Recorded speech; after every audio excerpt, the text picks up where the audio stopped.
శివాయ. ఓం నమో నారాయణాయ. సమ్మోహన కాల భైరవాయ నమో నమః. నరదృష్టి నివారణ సకల కర్మ దగ్ధ తులాభార కాల భైరవాయ నమో నమః. హరి ఓం. ఓం మహాదేవ్యై చ విద్మహే విష్ణుపత్ని చ ధీమహి తన్నో మహాలక్ష్మి ప్రచోదయాతు. హరి ఓం. మా ఛానల్కి స్వాగతం. చూస్తున్న వీక్షకులకు ప్రేక్షకులకు ప్రియ కాళభైరవ భగవద్బంధులకి స్వాగతం పలుకుతూ మమ్మల్ని ఎంతగానో ఆదరిస్తూ ఉండబడినటువంటి ప్రియ సోదర సోదరీమణులకు అందరికీ కూడా ముందస్తుగా దీపావళి పండుగ శుభాకాంక్షలు. అలాగే ఈ కేదారేశ్వర వ్రత స్వాగత శుభాకాంక్షలు. మనమందరం కూడా కార్తీక మాసంలో మహాదేవుణ్ణి అభిషేకం చేసుకుందాం, సకల ఐశ్వర్యాన్ని ఆనందాన్ని పొందుదాం. 1వ తారీఖు 11వ నెల 2024 నుండి 30/11/2024 వరకు పుట్టినటువంటి వారందరికీ కూడా ముందస్తుగా జన్మదిన శుభాకాంక్షలు. గతంలో వివాహం చేసుకున్న వారికి వివాహ వార్షికోత్సవ శుభాకాంక్షలు. మీరు నిండు 100 ఏళ్ల ఆయురారోగ్యాల చేత మనం ఏదైతే అనుకుంటున్నామో అన్నింట్లా విజయం సాధించాలని మనసారా మహాదేవుణ్ణి కోరుకుందాం. ద్వాదశ రాశుల్లో గ్రహ గమనాలు ఒకసారి వీక్షింపచేద్దాం. వృషభ రాశిలో గురు సంచార స్థితి, కర్కాటక రాశిలో కుజ భగవానుడు నీచ గ్రహ సంచార స్థితి, కన్యరాశిలో కేతు సంచార స్థితి, తులారాశిలో బుధాదిత్య రాజయోగం రవి బుధ సంచార స్థితి, వృశ్చిక రాశిలో బుధ శుక్ర సంచార స్థితి, కుంభరాశిలో శుక్ర సంచార స్థితి, మీనరాశిలో రాహు సంచార స్థితితో ద్వాదశ రాశుల్లో గ్రహ గమనాలు ఈ విధంగా ఉన్నాయి. వృశ్చిక రాశి వారికి దీపావళి అమావాస్య శుక్రవారము స్వాతి నక్షత్ర సందర్భంగా లక్ష్మీదేవి అమ్మవారికి స్వాగతం ఎలా పలకాలి, ఒకవైపు అర్ధాష్టమ శని ప్రభావం చేత విలవిలలాడుతున్న వారందరికీ కూడా గ్రహ దోషం తొలగి గ్రహ యోగం ఎలా కలగాలో ఈ వీడియోలో సవివరంగా సంపూర్ణంగా తెలుసుకుందాం. వృశ్చిక రాశిలో ఏ నక్షత్రాలు వస్తాయనగా విశాఖ నక్షత్రంలో చివరి పదమైన 4వ పాదము, అనురాధ నక్షత్రంలో 4 పాదాలు, జ్యేష్ఠ నక్షత్రం 4 పాదాలు కలిపితే వృశ్చిక రాశి. చాలామందికి డేట్ ఆఫ్ బర్త్లు లేనటువంటి వారికి పేరు యొక్క మొదటి అక్షరాన్ని అనుసరిస్తూ ఆ రాశిని తెలుసుకునే ప్రయత్నం చేద్దాం.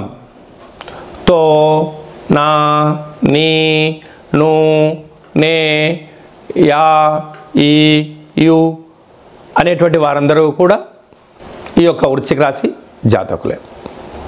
వృశ్చిక రాశి యొక్క అధిపతి కుజ భగవానుడు అవడం, రాశిలోనే బుధుడు శుక్ర సంచార స్థితి ఉండడం, అలాగనే అర్ధాష్టమ శని, పంచమ స్థానంలో రాహు, సప్తమంలో గురువు, భాగ్యంలో కుజుడు నీచభంగ రాజయోగము, అలాగనే లాభస్థానంలో కేతు, వ్యయ స్థానంలో రవి భగవానుడు ఉండడం వలన అనవసరమైన ఖర్చులు పెరిగి అవసరానికి మించినటువంటి ఖర్చులు మిమ్మల్ని ముప్పేట దాడి చేసే పరిస్థితి ఉంటుంది. ఇలాంటి కాల సమయంలో ఈ వృశ్చిక రాశి జాతకులు వీళ్ళిద్దరికి ఎరుపు వస్త్రాలను పట్టు వస్త్రాలను ధరింపచేసుకోవడం, ఇంటి సింహద్వారం కూడా ఒక కూష్మాండ దీపాన్ని ఏర్పాటు చేసుకోవడం, పూజా మందిరంలో లక్ష్మీదేవి ఫోటోతో పాటు మీ యొక్క జన్మ నక్షత్రం యొక్క ఛాయాచిత్రాన్ని, జన్మ నక్షత్రం యొక్క యంత్రాన్ని పూజా మందిరంలో ఉంచుకోవడం, అలాగనే లక్ష్మీ గవలకు గోమతి చక్రాలకు పంచామృత అభిషేకం చేసుకొని ఈ సంవత్సరం అధిపతి రాజు అవ్వడం వలన ఎర్రటి బట్టలో మూట కట్టి బీరువాలో కానీ లేకపోతే సింహద్వారాన్ని కట్టడం వలన గ్రహ దోషం తొలగి, ఎందుకనగా అర్ధాష్టమ శని యొక్క ప్రభావం చివరిగా ఉండగా వచ్చినటువంటి దీపావళి, వచ్చే దీపావళి లోపల అద్భుతమైనటువంటి బంగారు భవిష్యత్తుకు స్వాగతం పలకాలి అన్నట్లయితే మీ యొక్క జన్మ నక్షత్రం యొక్క ఛాయాచిత్రాన్ని ఇంట్లో ఉంచుకున్నట్లయితే మీకు విపరీతమైన రాజయోగం మీ సొంతం అవుతుంది. కనుక జన్మ నక్షత్రం ఛాయాచిత్రం పొందాలనుకున్న వారు ఈ కింది నెంబర్ సంప్రదించినట్లయితే మీ యొక్క నక్షత్రం యొక్క ఛాయాచిత్రాన్ని, గోమతి చక్రాలను, అలాగనే లక్ష్మీ గవలను, ప్రసాదాన్ని ముడుపు కట్టి మీకు పంపించడం జరుగుతుందని చెప్పి గమనించాలి. నవంబర్ మాసంలో 1వ తారీఖు నుండి 30వ తారీఖు వరకు ముఖ్యమైనటువంటి పండుగల గురించి క్లుప్తంగా సవివరంగా సంపూర్ణంగా తెలుసుకుందాం. 1వ తారీఖున ఆశ్వీజ మాస బహుళపక్ష అమావాస్య స్వాతి నక్షత్రంతో కూడుకున్నటువంటి శుక్రవారంతో కూడుకున్నటువంటి అమావాస్య, దీపావళి అమావాస్య కనుక మనమందరము కూడా అమావాస్య రోజు పూజ చేసుకోవడం వల్ల మహాలక్ష్మీదేవి అమ్మవారి యొక్క కృప కటాక్ష వీక్షణలు మనందరిపైన ఉంటాయి. కనుక అమ్మవారిని విశేషంగా భక్తి శ్రద్ధలతో పూజ చేసుకుందాం, ఇంటికి సాదర స్వాగతం పలుకుదాం. అదే రోజు నుంచి కేదారేశ్వర వ్రత కార్యక్రమాలు కూడా జరుగుతాయి. కనుక ఆనవాయితీ ఉండబడిన వారందరూ కూడా వ్రతాన్ని ప్రారంభించుకుందాం. 2వ తారీఖున కార్తీక మాస ప్రారంభము, కార్తీక మాస స్నానము, కార్తీక మాస దీపము, ఆకాశ దీపాన్ని వెలిగించుకోవడం, ఉప ఆవాస దీక్షలను మనం మట్టితో చేసినటువంటి పార్థివ సదాశివలింగ ఈశ్వర స్వామి వారికి యథాశక్తిగా అభిషేకం చేసుకోవడం వల్ల మనకు మాసాంతమను కూడా మహాదేవుడి యొక్క ఆశీస్సులు ఉంటాయని చెప్పి కోరుకోవాలి. అలాగనే మనకు 3వ తారీఖున భగిని హస్తభోజనము అంటారు. అంటే సోదరిమణులు అంటే ఈ అన్నదమ్ముళ్ళు అక్కా చెల్లెల గృహానికి వెళ్ళి మనసారా వాళ్ళతో మాట్లాడి భోజనం చేసి రావడం వలన మృత్యుదోషాలు, అపమృత్యుదోషాలు తొలగిపోయి అందరు కుటుంబాలు కలిసి మమేకంగా జరుపుకునేటువంటి కార్యక్రమం అని చెప్పి గమనించాలి. అలాగనే మనకు మంగళవారం పూట అనగా మనకు 4వ తారీఖున నాగుల చవితి, అందులో మంగళవారం కనుక మనమందరము కూడా ఉప ఆవాసంగా ఉందాం, పుట్టలో పాలు పోద్దాం, పంచభూతాల ఆశీస్సులు పొందుదాం, సకల సర్పదోషాలు, నాగదోషాలు, చెవిడి, అలాగనే నరాల బలహీనత లాంటి సమస్యలు అనేక 64 రకాల దోషాలు తొలగిపోతాయని చెప్పి గమనించగలగాలి. 9వ తారీఖున అష్టమి శనివారం, కళవు వెంకటేశ్వర అన్నట్టుగా వెంకటేశ్వర యొక్క ఇష్టమైనటువంటి శనివారం, శ్రవణ నక్షత్రం ఒకరోజు రావడం వలన స్వర్ణాకర్షణ కాళభైరవ స్వామి యొక్క పూజలో పాల్గొద్దాం. జీవితాన్ని సువర్ణమయం, ఐశ్వర్యమయం, ఆనందమయానికి స్వాగతం పలుకుదాం. అలాగనే మనకు 15వ తారీఖున కార్తీక మాస పూర్ణిమ కనుక ఇంట్లో దీపాన్ని వెలిగించుకుందాం, వ్రతాన్ని ప్రారంభించుకుందాం. ఆనవాయితీ ఉండబడిన వారు మంగళగౌరి వ్రతాలు, కేదారేశ్వర స్వామి వ్రతాలు, శ్రీ రమాసహిత సత్యస్వామి వ్రత పూజా కార్యక్రమం చేసుకుందాం. అందరికీ భక్తిని పంచుకుందాం, ధర్మ కార్యక్రమంలో పాల్గొందాం. జీవితాన్ని ధర్మబద్ధమైన జీవితంగా పొంది అద్భుతమైన విజయాన్ని పొందుదాం. అలాగనే మనకి 23వ తారీఖున కార్తీక మాస బహుళ అష్టమి శనివారం మఖా నక్షత్రం రావడం వలన స్వర్ణాకర్షణ కాళభైరవ స్వామి యొక్క పూజ చాలా విశిష్టతను, యోగాన్ని కలిగిస్తుందని చెప్పి గమనించాలి. 29వ తారీఖున మాస శివరాత్రి, మహాదేవుడికి అభిషేకం చేసుకున్నట్లయితే మాసాంతము చేసిన పుణ్య ఫలితం కలుగుతుందని చెప్పి గమనించాలి. అలాగనే ఈ యొక్క మాసమంతను కూడా అందరము శివనామస్మరణ చేత, వైష్ణవ నామస్మరణ చేత, ఓం నమో నారాయణ చేత అందరికీ శుభం, జయం, లాభం కలగాలని కోరుకుందాం. అలాగనే స్వామివారి కోసం నిత్యం ధ్యానం సమయాన్ని కూడా కేటాయించుకుందాం. ఈ దీపావళి అమావాస్య రోజున అలాగనే కార్తీక మాస మొత్తం కూడా మనమందరము కూడా పరమ పవిత్రమైన మాసంగా మనం చెప్పుకుంటూ ఉంటాం. కనుక వీలైనంత వరకు ఇంట్లో, దేవాలయంలో అభిషేకం చేసుకొని మానవ ప్రయత్నం చేయండి. అలా కుదరలేనటువంటి వారికి మన యొక్క దేవాలయంలో 12 శివలింగములకు, సహస్ర నర్మదా సదాశివలింగేశ్వర స్వామి వారికి, 1,00,000 రుద్రాక్షల మహాదేవుడికి విశేషంగా అర్చన, అభిషేకము, హోమ కార్యక్రమాలు ప్రత్యక్ష ప్రసారం చేయించడం జరుగుతుంది. ఆసక్తి గలవారు మీ గోత్రనామాలు పంపించినట్లయితే ప్రతిరోజు మీ పేర్లపైన, గోత్రనామాల పైన అర్చన, పంచామృత అభిషేకములు, విశేషమైన హోమ కార్యక్రమాలు మీకు వాట్సాప్ ద్వారా ప్రత్యక్ష ప్రసారం కూడా చూపించడం జరుగుతుంది. అలాగనే చాలామందికి గోకర్ణ క్షేత్రం వెళ్ళాలి, ఆ యొక్క ఆత్మలింగాన్ని దర్శించాలి, ఆత్మలింగానికి అభిషేకం చేసుకోవాలి అనుకుంటున్న వారందరికీ కూడా ఒక సువర్ణ అవకాశం. గోత్రనామాలు మీరు పంపించగలిగినట్లయితే గోకర్ణ క్షేత్రంలో మీ యొక్క గోత్రనామాల చేత అభిషేకం చేయించి మీకు ఆ యొక్క ప్రసారాన్ని కూడా మీకు దర్శనం కలిగించే ఏర్పాట్లు చేయడం జరిగింది. మరొక సువర్ణ అవకాశం ఏమిటయ్యా అంటే కాశీ క్షేత్రంలో మహాదేవుడికి రుద్రాభిషేకం కానీ, గంగా నదిలో అభిషేక కార్యక్రమాలు కానీ చేయించుకోవాలి అనుకుంటున్న వారందరికీ కూడా ఇదొక సువర్ణ అవకాశం. కనుక మీ గోత్రాలు పంపించినట్లయితే అటు కాశీ క్షేత్రంలో, ఇటు గోకర్ణ క్షేత్రంలో, మన యొక్క దేవాలయంలో మీకు నిత్య అభిషేక, హోమ, అభిషేక కార్యక్రమాలను వాట్సాప్ ద్వారా ప్రత్యక్షంగా ప్రసారంగా చూపించడం జరుగుతుంది. ఆసక్తి గలవారు మాసాంతం అర్చన చేయించుకోవచ్చు. మాసాంతము అభిషేక కార్యక్రమాలు కూడా పాల్గొనవచ్చు. మహాదేవుడికి ఆశీస్సులు పొందగలరు అనేది చిన్న విన్నపం. ఈ కింద నెంబర్కి వాట్సాప్ ఉంటుంది. ఆ నెంబర్ మీరు పంపించినట్లయితే మీ యొక్క గోత్రనామాల చేత ప్రతిరోజు అభిషేకం చేయించి ప్రతిరోజు కూడా మీకు వీడియో కాల్ ద్వారా కూడా చూపించడం జరుగుతుందని చెప్పి గమనించాలి.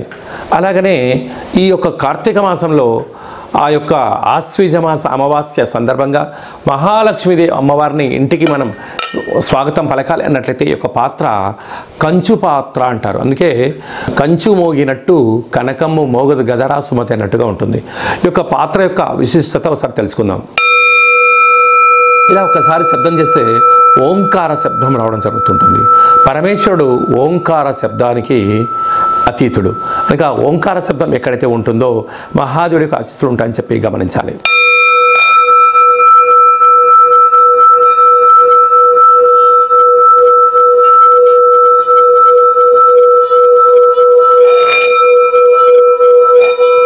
ఈ యొక్క శబ్ద తరంగాల్ని సృష్టించడం వలన ఈ యొక్క పాత్రలో 12 రాసులను కూడా అచ్చు వేయడం జరుగుతుంటుంది.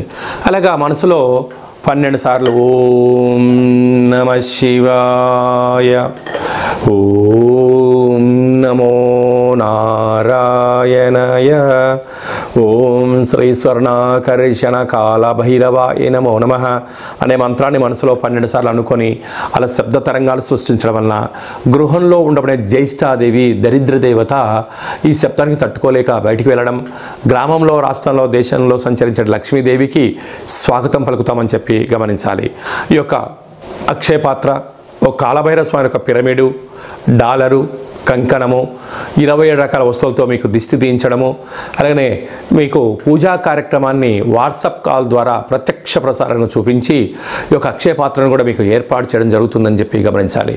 కనుక కలియుగ కాలంలో కలిని, నరదృష్టిని, శత్రు ప్రభావాలని, యంత్ర, మంత్ర, తంత్ర, తాంత్రిక పరమైన దోషాలు కానీ దుష్టగ్రహాలతో బాధపడే వాళ్ళు ఎవరైనా ఉన్నట్లయితే ఈ యొక్క పాత్రను ఇంట్లో ఉంచుకొని లేక దైవనామస్మరణ చేయడం వలన, కాలభైరుడు యొక్క ఆశీస్సుల వలన అద్భుతమైన విజయం మన అందరి సొంతమవుతుందని చెప్పి గమనించాలి. ఆసక్తి గలవారు ఈ కింది నెంబర్కి ఫోన్ చేసి మీ గోత్రాలను పంపించినట్లయితే మీకు ఈ పాత్రను కొరియర్ ద్వారా మీకు అందజేయడం కూడా జరుగుతుందని చెప్పి గమనించాలి. ఇంకను ఈ మాసంలో ఇంకా అద్భుతమైన విజయం మనం సాధించగలగాలి అన్నట్లయితే సైంధవ లవణ ఉప్పు దీపము అంటారు. అనగా ఉప్పులందు హిమాలయన్ రాక్ సాల్ట్ అనేటువంటి సైంధవ లవణం ఉప్పు వేరయ్యా అని చెప్తూ ఉంటారు. కనుక ఉప్పు లేకపోతే రుచులు ఉండవు. అలాగనే ఉప్పు లేకపోతే మనిషి యొక్క జీవన విధానంలో అనేక రకాల మార్పులు కలుగుతూ ఉంటాయి. అలాగా సైంధవ లవణ ఉప్పు దీపాన్ని ఏర్పాటు చేయడం జరుగుతుంది. కనుక ఈ దీపాన్ని ఇంట్లో పెట్టుకున్నట్లయితే మినిమం 10 నుంచి 12 సంవత్సరాలు ఈ యొక్క దీపం వెలుగుతుంది. ఈ దీపపు కాంతి చేత ఆ యొక్క వేడి కారణం చేత ఉప్పు గాలిలో కలిసిపోవడం వల్ల ఇంట్లో నెగిటివిటీ కానీ దుష్టగ్రహ ప్రభావాలు కానీ ఏమీ ఉండవు అని చెప్పి గమనించాలి. మనకి ఏదైనా సమస్య ఉన్నట్లయితే ఒక్కసారిగా ఉప్పు కుప్పకూలిపోతుంది. ఆ తర్వాత మనం జాగ్రత్తగా ఉండాలని చెప్పి మనకి ఇండికేషన్స్ ఉంటాయి. కనుక ఈ ఉప్పు దీపంతో పాటు మనము ఒక్కొక్క నెలలో ఒక్కొక్క కాలభైరవ స్వామి వారు ఉంటారు. కనుక ఆ కాలభైరవ స్వామి యొక్క పూజ, ఈ యొక్క ఉప్పు దీపము, అబ్బాయిలకు మొలతాడు దారము, ఆడపిల్లలకు కాళ్ళు చేతులు కట్టుకునేటువంటి నరదృష్ట నివారణ కలిగించేటువంటి కొన్ని వస్తువులను కూడా మీకు అందజేయడం జరుగుతుంది అని చెప్పి గమనించాలి. మీ గోత్రనామాలు పంపించినట్లయితే వాట్సాప్ కాల్ ద్వారా పూజ చేయించి ఈ యొక్క సైంధవ లవణ స్వర్ణాకర్షణ కాళభైరవ స్వామి యొక్క దీపాన్ని పంపించడం జరుగుతుందని చెప్పి గమనించాలి. అలాగే మన వ్యక్తిగత జాతకం తెలుసుకోవాలనుకుంటున్నారా? మీ పేరు, పుట్టినటువంటి తేదీ, నెల, సంవత్సరం, సమయం రాసి మీరు వాట్సాప్లో పంపించినట్లయితే సంపూర్ణ 100 సంవత్సరాల జాతకాన్ని రాసి పంపించి మీరు పుట్టినప్పుడు గ్రహ గమనాలు ఎలా ఉన్నాయి, ప్రస్తుతం ఎలా ఉంటున్నాయి, రాబోయే కాలం ఎలా ఉండబోతున్నాయో సవివరంగా సంపూర్ణంగా తెలియజేయడం జరుగుతుందని చెప్పి గమనించాలి. చాలామందికి పుట్టినటువంటి కాల సమయంలో డేటా ఆఫ్ బర్త్లు లేనటువంటి వారికి మీ యొక్క ఫోటో, మీ యొక్క పేరు, మీరు వయస్సు, ఏం చేస్తూ ఉంటారని చెప్పి రాసి వాట్సాప్లో పంపించగలిగినట్లయితే రమణ శాస్త్రం ద్వారా అనగా గవ్వళ ద్వారా భూత, భవిష్యత్, వర్తమానాన్ని తెలియజేయడం జరుగుతుందని చెప్పి గమనించాలి. ఆసక్తి గలవారు ఈ కింద నెంబర్ని ఫోన్ కాల్ ద్వారా కానీ వాట్సాప్ ద్వారా కానీ ఆన్లైన్ ద్వారా కానీ ఆఫ్లైన్ కానీ సంప్రదించి అపాయింట్మెంట్ తీసుకొని సంప్రదించగలరు. మన యొక్క కాళభైరవ స్వామి యొక్క దేవాలయంలో ఎవరైతే జ్యోతిషం చెప్పించుకుంటారో వారి యొక్క గోత్రనామముల చేత మన యొక్క దేవాలయంలో హోమ కార్యక్రమాలు జరుగుతున్నప్పుడు వీడియో కాల్ చేయించి చూపించి ఆ కాళభైరవుడి యొక్క ఆశీస్సులు ప్రసాదించేంత వరకు మిమ్మల్ని అన్నింటా ముందు తీసుకెళ్లే మానవ ప్రయత్నం చేయడం జరుగుతుంది. కనుక మనమందరం కూడా జ్యోతిష్యాన్ని తెలుసుకుందాం, కష్టాలకు దూరంగా పెట్టుకుందాం, ఐశ్వర్యానికి స్వాగతం పలుకుదాం. అలాగనే మన అబ్బాయి కానీ అమ్మాయికి కానీ ఎంత ప్రయత్నం చేసినా వివాహం అవ్వడం లేదా, జాతకంలో ఎలాంటి యోగాలు ఉన్నాయి, ఎలాంటి దోషాలు ఉన్నాయో తెలుసుకొని వాటిని ముందు తీసుకెళ్లే ప్రయత్నం చేద్దాం. అలాగా వివాహ కాల సమయంలో అబ్బాయికి కానీ అమ్మాయికి కానీ గణాలు, గుణాలు, వారి వివాహ తదనంతరము సంతానము యోగాలు ఎలా ఉన్నాయో కూడా వివాహ పంతను కూడా చూడడం మన యొక్క దేవాలయ ప్రత్యేకత అని చెప్పి గమనించాలి. భార్యాభర్తలు తరచుగా గొడవ పడుతున్నారా, జాతకంలో ఎలాంటి ఇబ్బందులు ఉన్నాయి, ఎలాంటి చేర్పులు మార్పుల చేత మీరు ఇద్దరు మళ్ళీ కలిసి ఉంటున్నారు, చిన్న చిన్న సమస్యలకే నెగిటివిటీ ద్వారా కానీ పోలీస్ స్టేషన్లని కోర్టు అని విడిపోవడాలని అలాంటి ప్రయత్నం చేస్తుంటారు చాలామంది. దయచేసి అలా చేయొద్దు. మిమ్మల్ని నమ్ముకొని మీ తల్లిదండ్రులు, మీ పిల్లలు, మీ కుటుంబం అనేవి అనేకంగా ఉంటాయి. కనుక తప్పులు అనేటువంటి ప్రతి చోట జరుగుతూ ఉంటాయి. కనుక వాటిని సరిదిద్దుకొని ముందుకు తీసుకొని వెళ్ళినటువంటి వారే మహానుభావులుగా మిగిలిపోతారు. కనుక మీ యొక్క జాతకంలో అలాంటి ఏమైనా ఇబ్బందులు ఉన్నట్లయితే ఈ కింద నెంబర్ మీరు సంప్రదించినట్లయితే శ్రీ పార్వతీ పరమేశ్వరులు, లక్ష్మీ సమేత వెంకటేశ్వర స్వామివారు, బ్రహ్మ సమేత మహా సరస్వదేవ అమ్మవారు ఎలా కలిసి ఉంటారో అలాగే మీరు కలిసి ఉండడానికి ఆధ్యాత్మిక సలహాలు సూచనలు ఇవ్వడం కూడా జరుగుతుందని చెప్పి గమనించాలి.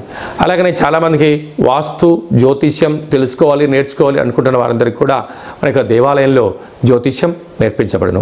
చాలామందికి కాళభైరవ మంత్రాన్ని ఎలా సాధన చేయాలి, మంత్రాన్ని ఎలా ఉపదేశించుకోవాలనుకుంటున్నారు వారందరికీ కూడా మన యొక్క దేవాలయంలో 12 మాసాలలో 12 రకాల కాళభైరవ స్వామి ఉంటారు. ఒక్కొక్క నెలలో ఒక్కొక్క కాళభైరవ స్వామి ఉంటారు. వారి యొక్క మంత్రాన్ని మీకు ఉపదేశించడం జరుగుతుందని చెప్పి గమనించాలి. అందరికీ శుభం, జయం, లాభం జరగాలని కూడా కోరుకుందాం. అలాగా మీకు పుట్టినటువంటి చిన్నపిల్లలకు ఎలాంటి పేర్లు పెట్టాలి, ఆధ్యాత్మిక నామాలు ఎలాంటి నామాలు పెట్టుకోవాలి, ఆ పేరు యొక్క పరిస్థితిని బట్టి వారి యొక్క పిల్లల యొక్క భవిష్యత్తులు తల్లిదండ్రుల యొక్క తలరాత మారుతుందని చెప్పి గమనించాలి. మీకు పుట్టినటువంటి పిల్లల యొక్క డేట్ ఆఫ్ బర్త్లు పంపించినట్లయితే అద్భుతమైనటువంటి మంచి భగవత్ నామాన్ని మీకు రికమెండ్ చేయడం జరుగుతుందని చెప్పి గమనించాలి. అందరికీ శుభం, జయం, లాభం జరగాలని కోరుకుంటూ ఆశీర్వచనం. అలాగనే ఈ కార్తీక మాసంలో కాళభైరవ స్వామి వారికి కూష్మాండ దీపం వెలిగించాలి అనుకుంటున్న వారందరికీ మన దేవాలయంలో మీ గోత్రాలతో దీపం వెలిగించడం జరుగుతుంది. కాళభైరవ స్వామి యొక్క ముడుపు కట్టడం జరుగుతుంటుంది. కాళభైరవ హోమం ఏర్పాటు చేయడం జరుగుతుంటుంది. కనుక ప్రతి మాసంలో ప్రతిరోజు మన దేవాలయంలో అద్భుతమైన పూజా కార్యక్రమాలు జరుగుతూ ఉంటాయి. ఆసక్తి గల వారు గోత్రనామాలు పంపించగలిగినట్లయితే ఈ యొక్క పేర్లపైన గోత్రంతో పూజ చేసి మీకు ప్రసాదాన్ని కొరియర్ చేయడం జరుగుతుందని చెప్పి గమనించాలి. అందరికీ ఆశీర్వచనం. ఓం ఈశాన సర్వ విద్యానాం ఈశ్వర సర్వభూతానాం బ్రహ్మాధిపతి బ్రహ్మణోధిపతి బ్రహ్మ శివో మే అస్తు సదా శివోం. శతమానం భవతి శతాయు పురుష సతేంద్రియ ఆయుష్యేవేంద్రియే ప్రతిష్టతి. ధనం ధాన్యం బహుపుత్రలాభం శత సంవత్సరం దీర్ఘమాయు. సర్వే జనా సుఖినో భవంతు, లోకా సమస్తా సుఖినో భవంతు. సర్వం కాళభైరవ దేవతార్పణమస్తు. ఈ వీడియో మీకు నచ్చినట్టయితే లైక్ చేయండి, షేర్ చేయండి, భగవద్బంధులకి, మిత్రులకు, స్నేహితులకు చేరవేయండి. హిందూ ధర్మాన్ని కాపాడండి.